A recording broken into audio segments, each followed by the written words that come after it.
Hi, welcome to my safe corner of the internet where I talk about books. This week's video is going to be about all of the books that I want to try and get to in December because they're giving me the cozy winter vibes and I want to curl up with a giant mug of tea and read these books. So hopefully it gives you some ideas. You can tell me if you've read these books whether they're worth it or not. Let me know what you're reading, and as always, thanks for watching.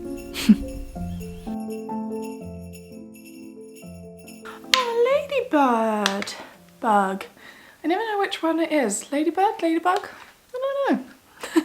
Okay, so the first book that I want to cuddle up with during December and the lead up to Christmas, because I feel like it just makes me feel so festive and happy, and it makes me feel like a kid, and it really brings all the excitement around Christmas alive to me, and that is Harry Potter. I recently talked about the fact that I read Jim Kay's illustrated edition of Harry Potter and the Goblet of Fire. This was a gift from one of my closest friends for my birthday, and I read this in October, and it's such a magical book. The actual book, like the fourth book, reading it this time around, there were things that I've noticed that I didn't particularly notice when I was younger, especially the fat phobia, things that I didn't really pay attention to when I was younger, and reading it this time around, I was kind of, yeah, I just noticed it more. And the other thing was, I don't really understand why the Golden Trio are friends just from reading this book. I don't know, did anyone else get that? Anytime Hermione says anything, Ron tells her to shut up. And Harry never backs her up. And there's the point, you know, when Harry and Ron aren't speaking anymore, and Hermione's really present for Harry during that time and is like really supportive and there for him. And he's kind of like, yeah, Hermione's nice and all, but she's not Ron. It's just like, don't really understand why they're friends with her. They never say a kind word to her. I don't know. And also the fact that Hermione is trying to free the elves. Are they elves? What's Dobby? He's an elf, right? Hermione's trying to free all these Hauser elves who are being mistreated, and everybody thinks that she's the problem. Ron even says to her, and I quote, "Hermione, they like being slaves." I feel like everybody really hates Hermione. I don't know, but anyway, other than that, this edition is so magical, and I loved reading it, and I had such a great time with it. Honestly, the illustrations are so beautiful. I mentioned that I just finished it to my friend Jeremy, and Jeremy told me, oh, but wait till you know you get paid before you buy the fifth book. And then for my birthday, he got me the fifth book. I'm so excited. So I will definitely be reading this throughout December. I'm gonna take my time with it because that's how I enjoyed going through the other one, and I just really want to soak it in. Just look at it, it's beautiful. It's a work of art, and I'm so excited to get around to it. So yeah, I'm gonna take my time with it. I haven't read the fifth book. Sorry, I'm out of breath by the way because I've just run up the stairs. I haven't read the fifth book in years, and all I remember is that it was one of my favorites. I'm really looking forward to reading it, but I'm also a little bit scared because obviously fourth book is like the change, where the change starts to happen, and then the fifth book and last books, obviously they all get quite sad. I'm a bit scared to be sad, but very much looking forward to this. Did you get a good look? Oh my god, it's just so beautiful. I can't wait. Can't wait. Other books that I want to get around to, I haven't read Agatha Christie in quite a few weeks, and it is rapidly just becoming one of my comfort blankets. I'm a creature of comfort. I have a few different things that are my kind of go-to. But yeah, I know that she has some Christmassy books, and nothing gets me more into the Christmassy mood than murder. So I can't wait. I know that there's I think it's literally called Hercule Poirot's Christmas. I remember the episode really, really well, but I think I'm still gonna read it anyway, and then I can watch the episode, and that's just loads of Christmas.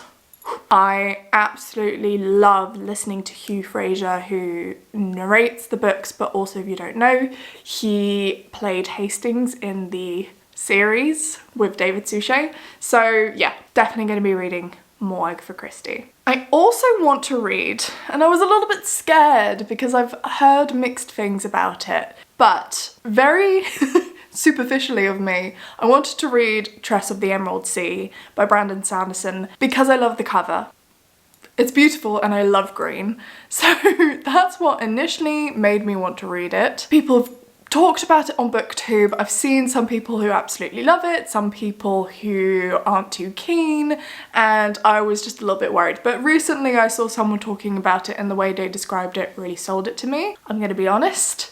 It's a book that I want to read in December. As I'm filming, it is the 3rd of December, and I've already started it. Tress of the Emerald Sea is a part of the Cosy universe, and it's one of Brandon Sanderson's secret projects. It is a book following Tress, who lives on the Rock. It's this very inhospitable little island that sounds just as unpleasant as you can imagine when something's called the Rock.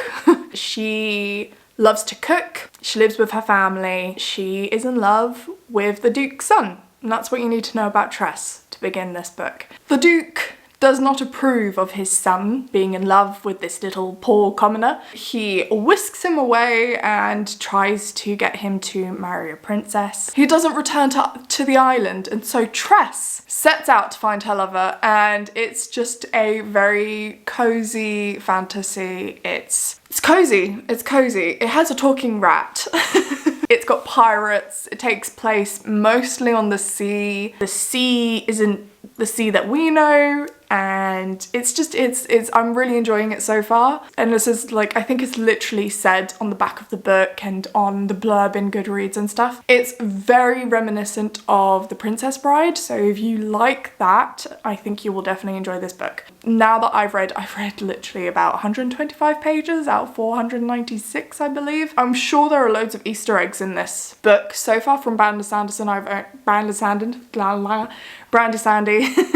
I have only read The Way of Kings, The Final Empire, Well of Ascension. I've tried to read Elantris and I can't get into it. I've tried so many times. I think I've reached about 100 pages and I don't know why, I just can't get into it, and I really want to. I'm sure there are a lot of other Easter eggs for Brandon Sanderson books, and I think maybe the narrator is one, Hoyd. I think maybe he's a character in a different series or book, I don't know. It's very humorous. Oh, that was the other thing. I didn't realise that my edition that I've got off of Everand, which is the new name of whatever, anyway, I didn't realise that it had illustrations. So I got really excited, and the illustrations are very, very pretty.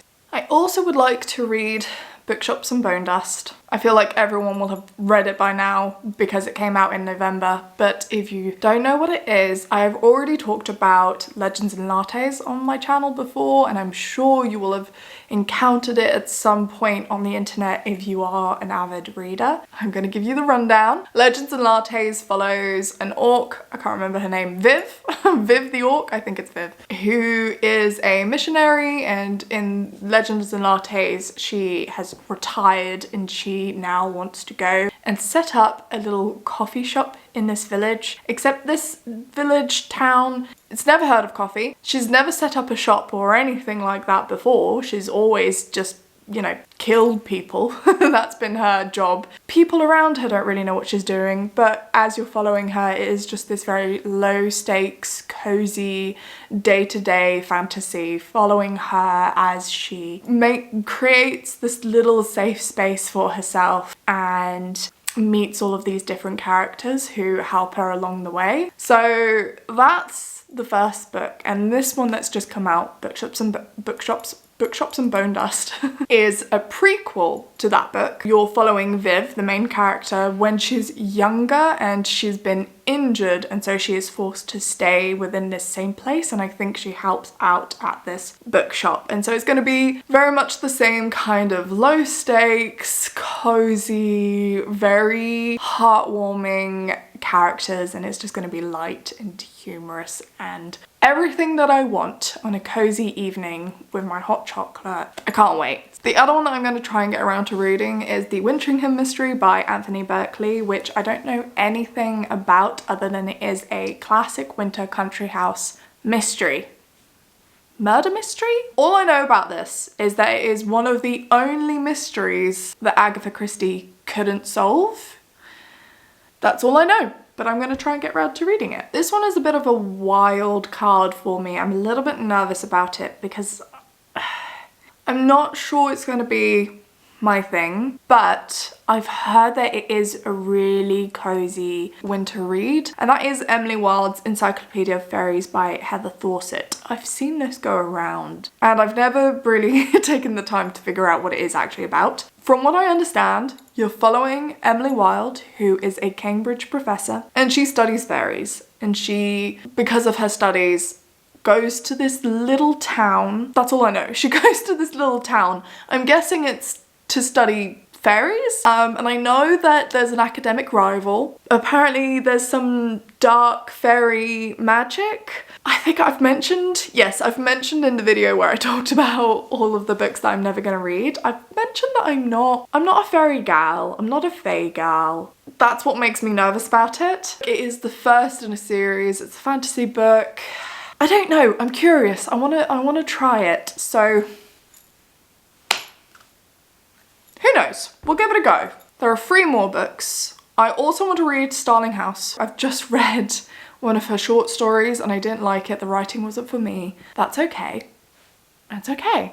It's okay. It hasn't deterred me. I still want to try Starling House, which I think is her release from this year. All I really know is that maybe it's a haunted house. I really should have done like more research into this so that I could sell these books to you, but that's all I really know. Also, cover, stunning. She's beautiful. She's an icon, she's a legend, and she is the moment.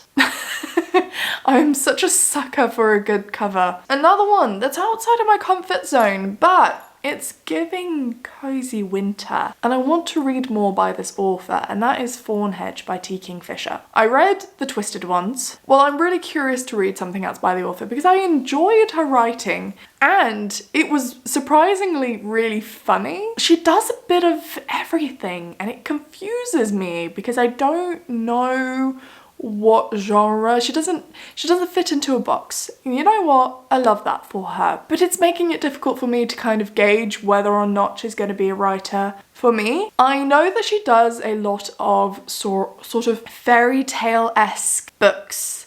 And Thornhedge, I believe, is a retelling of the classic fairy tale of Sleeping Beauty. You know, dark fantasy, dark fairy tale retelling. That's all I really know. This is so not helpful, but these are the books that I want to read. What can I say? This is quite an ambitious TBR, I think. I don't think I'm gonna get around to all of these books. I have work. I have to go to work at some point, so we'll see how I do.